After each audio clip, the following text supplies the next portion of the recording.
All right, check. Ready? Mm-hmm. What's up, guys? This is Keith Kalfas with the Untrapped podcast. We have a very special guest for you right now. This is Ashley Kalfas, a.k.a. my wife, a.k.a. the Wife-a-tron. Yeah, I've wanted to have her on the show for a while. And well, actually, this show is kind of brand new here. So, I want to ask you some questions, and they include, what is it like to be married to my crazy ass? Go, nonstop, up, down, all over the place. A little bit about your Amazon business, your invention, and how that's going. Your Ashley Aprons home-based business that you were able to successfully leave your job and have your own business. And then just the whole small business family thing, the stresses, the struggles, you being a complete OCD clean freak, which is amazing, and sometimes not so amazing, and she has to have everything spotless before she can do anything. So I get to take all this credit for having such a clean house, but I was born in a barn. So where do you get your... You were pretty clean. Compared to what? When you were a bachelor. When I was a bachelor? What are you talking about? Yeah. I was never... Isn't bachelor like... Move the mic closer to you. Isn't bachelor like... Yeah. I don't know what they call it when guys are single and they live on their own? And you lived in a bachelor pad because you lived with all guys. But your space was pretty... It was awesome. We all played like $350 a month a piece and lived in this huge condo. And then I had the basement, which was completely remodeled. Is she okay? Oh. Whoa. Our little Yorkie. No. She got something stuck in her throat or something? I don't know. Well, we rescued that little dog. She was in a playpen for the first 4 months of her life. Is she going to be okay? I think so. Okay, so... Try to burp her. I remember when we first met, she'd come over my place, and you literally wouldn't even hang out with me until you cleaned my room, and she would fold the blanket and put it on the futon and organize things. And I was like, because she did music and I did music. I had a studio, and you came over and started cleaning, and I was like, I think I can, she's wife material, so take the floor. I mean, it's instinct. But where do you get that from? I don't know. Probably my dad's side, because I know my dad's like that, and my Aunt Mary, and my Aunt Kay. They're all like that. And my grandpa. My grandpa, I was 4 years old, and I'll never forget. He was like, no, honey. He's like, you have to rinse out the pop cans and then rinse them out twice to make sure that all the pop's out, and then put them in a plastic bag. Wow. Yeah. So, you're just talking with an accent. People ask sometimes if you've ever seen her in my videos before, what nationality you are, what nationality your family is. Obviously, you're totally Americanized. Mm-hmm. For sure. Yeah. But, they come from another country, and, yeah. I mean, it's cool, though. It's all good. Mm-hmm. I think it gives it dynamic, you know what I mean? Mm-hmm. But, yeah. So, literally just 24 hours ago, you're scrubbing and Swiffering all the floors. You're doing the laundry, putting everything away. And I've suggested, because you have your own Amazon business, at what point are we going to just, hire a maid or cleaning service to come and clean our house, so then you can focus more? But... I don't know. Right? Because I know, you... I'm not trying to put any pressure on you or anything. You know how they don't do it your way or something? Mm-hmm. I'm trying to cover up my tracks here because I'm not trying to say that. But, it's a little bit stressful for me because I'm not saying I'm a complete slob, but sometimes I don't know. Does it bother you when I like leave dishes in the sink? I mean, you do it all the time, so it's like it doesn't even matter anymore. So like if I'm really busy and I'm trying to run out the door or I'm in the middle of something and they say the dishwasher is full. What happens when it's full? You're supposed to put all the dishes away. Oh my God, it's torture. And I'm more than willing and happy to. And you want all the dishes like scrubbed and washed before you put them in the washing machine. Well, yeah, because I'm just teasing her. you have to. Bless you, BB. Are you okay? So like, Ow. you know how with the washing machine everything is clean, and you're like, well, I'm not gonna put this in the washing machine right now because I have to take everything out just to put a single spoon and a bowl in there. So I put a couple things in there. But like every time I come home, the everything is spotless clean, and like the dishes are. And thank you so much for doing all the laundry, and it's amazing. Yeah. But I've tried to do the laundry many times And just you to just be nice, screw it all to up. like impress her, and I just don't even have the brain capacity to do laundry. Because when I was a quote unquote bachelor, I had 3 big Tupperware bins. Clean clothes, dirty clothes, work clothes, white clothes. I had 4 Tupperware bins. So, but this is what I did. All my clean clothes, I took them out of the dryer, threw them in the Tupperware bin, and then if I felt like it, I would just stuff them into the drawers. I didn't fold them or anything. But then you would take the time to iron everything individually. I never ironed anything. You did iron a Only couple if I was things. going out somewhere nice, I would iron if my shirt was filled with wrinkles. Which everything was filled with wrinkles. Yeah. Oh my gosh. That's a whole nother podcast. Your closet alone is a whole nother podcast of what we went through with that.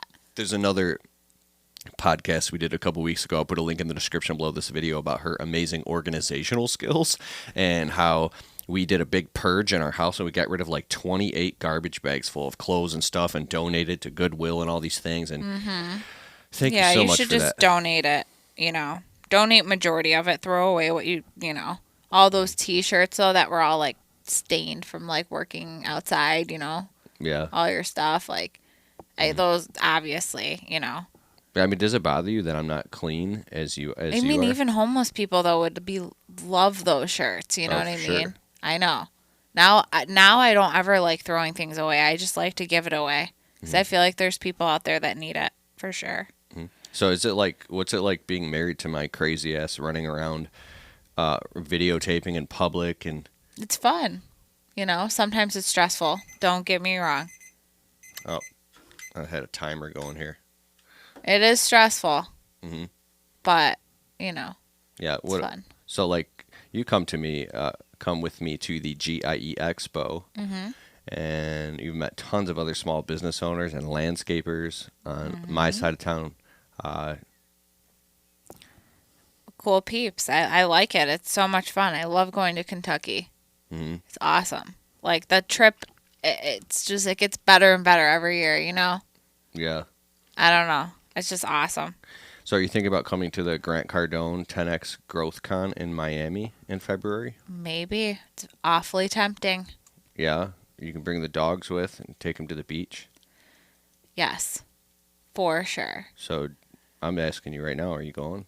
I mean, I think that I'll have to sleep on it. But you remember when we went to DC and you just bought my plane ticket and I was like, oh shit.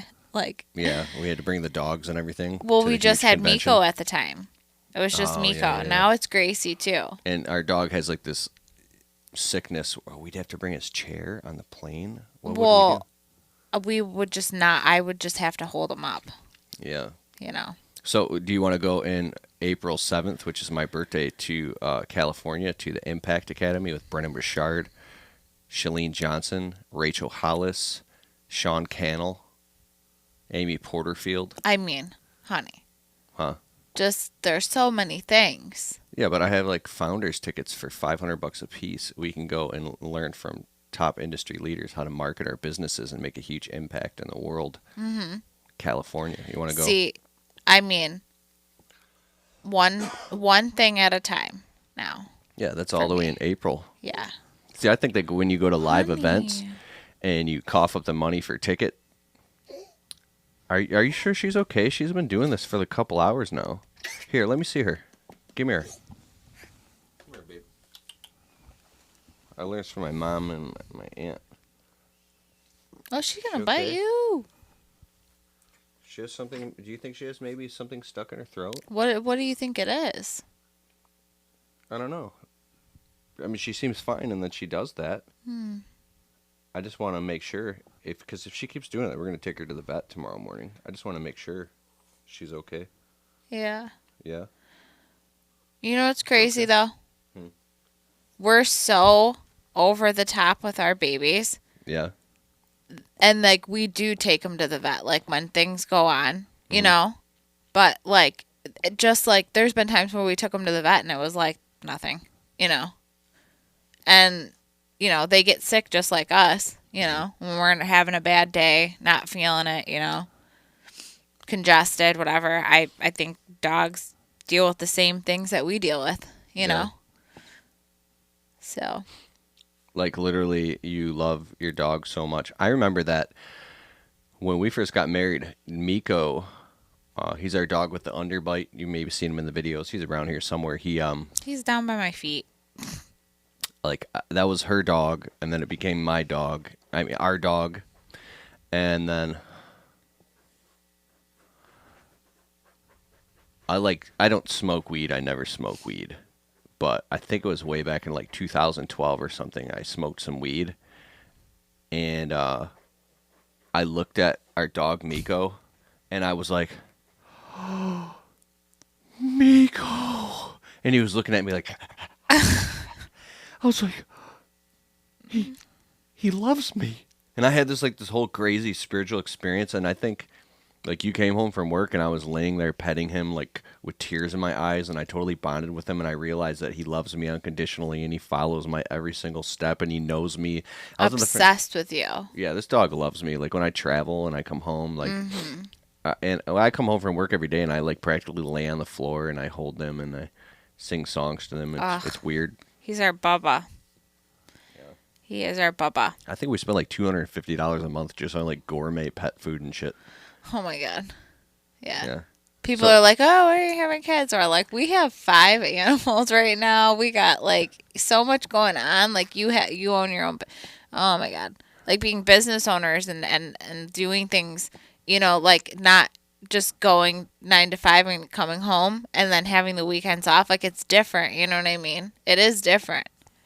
I mean, I'm really excited about having kids with you. I know for a fact that I want to have that kids. Oh yeah, but I do too. But there, you know, I feel like when the time's right, the time's right. I mean, and the I time's think never that right. You just wanted to know I just that I wanted to want to have know. kids with you for a fact. Yeah. Like you wanted to have that feeling or But something. I don't have to rush anything. There's Yeah. people that don't get married until they're in their 30s. Like we're in our 30s right now. Like Yeah. you know what I mean? There's people that don't get married until they're in their 40s, 50s, 60s, 70s. You know what I mean? The comments are just going to go nuts right now.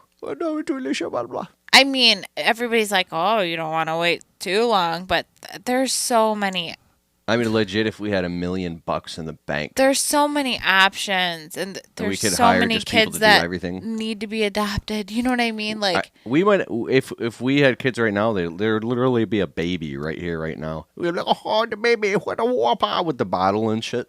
yeah. And I'd love to have kids with you. But I think when God gives us that opportunity, then it'll happen. Right? Yeah. Yeah. So,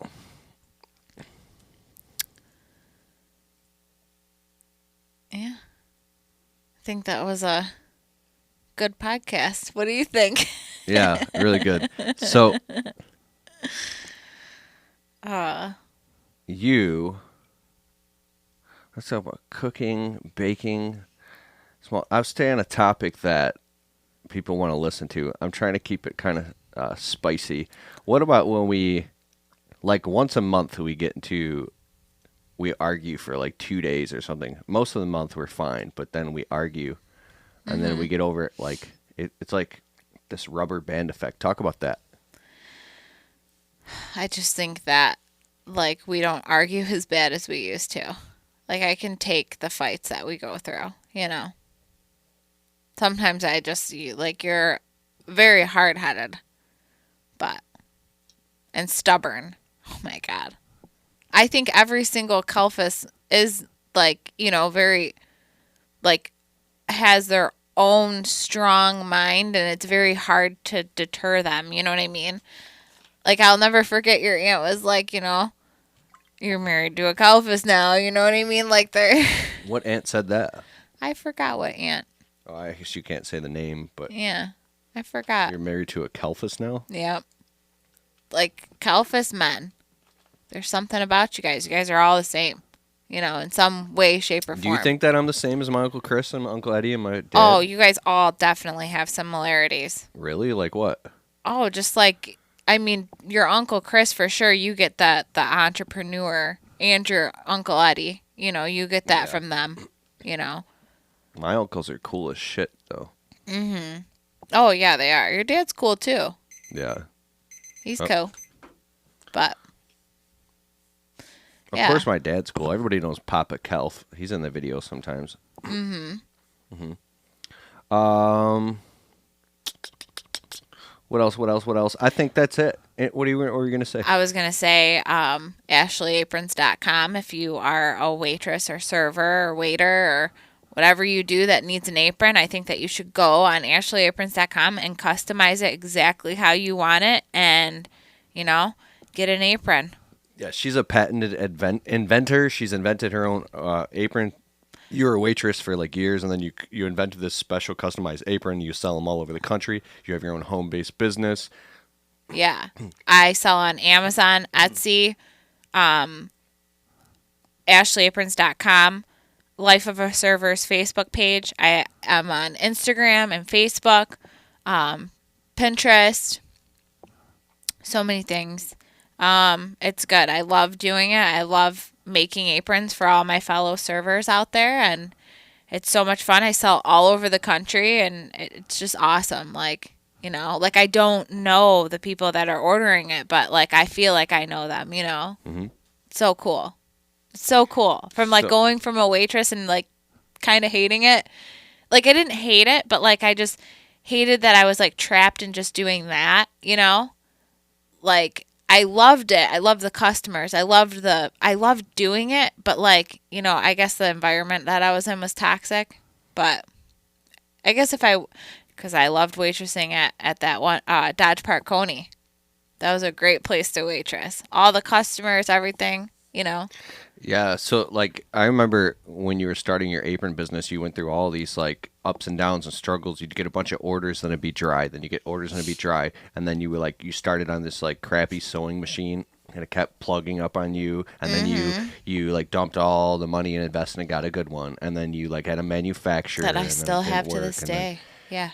So it takes a long time to iron out all the kinks, and you've done a great job at that. And you have to literally just be dedicated and just stomp through the brick walls that get built in front of you. What about healthy boundaries and people tugging on you from every different angle? Don't let anybody tug on you. Don't do any favors for nobody. Like, I know this sounds like, because I said something to one of my friends. I go, 2019, I'm not saying no or do no favors for nobody. And she goes, oh, how about you just give them 5 favors a year? And I'm like, no, like I've given enough favors, and I feel like, people have given me favors, but I don't know. Yeah, if you're a good heart and a people pleaser, people will ask you for more and more shit.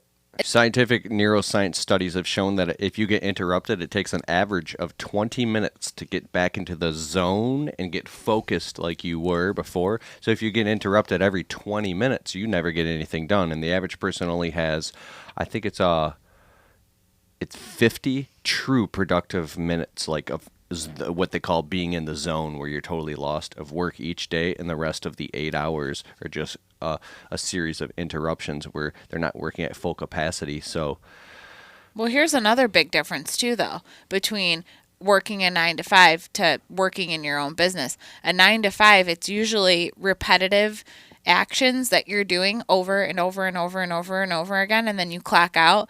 With a at-home business, you're constantly doing different things at all different times. So if somebody calls you at 3 o'clock, and you're not off of work yet, you could be doing something that totally different than what you were doing at 3 o'clock the day before. Mm-hmm.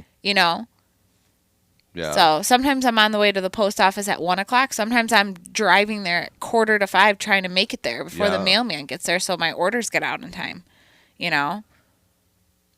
All right, good. So we actually have to wrap this up right now. We're out of time. Thanks so much. Check out the podcast on iTunes, the Untrapped podcast. I'll put a link below this. iTunes, Stitcher, Anchor FM, every single place you can check out a podcast or on your podcast app. And then I'll put her link to her apron business and her social media in the link below.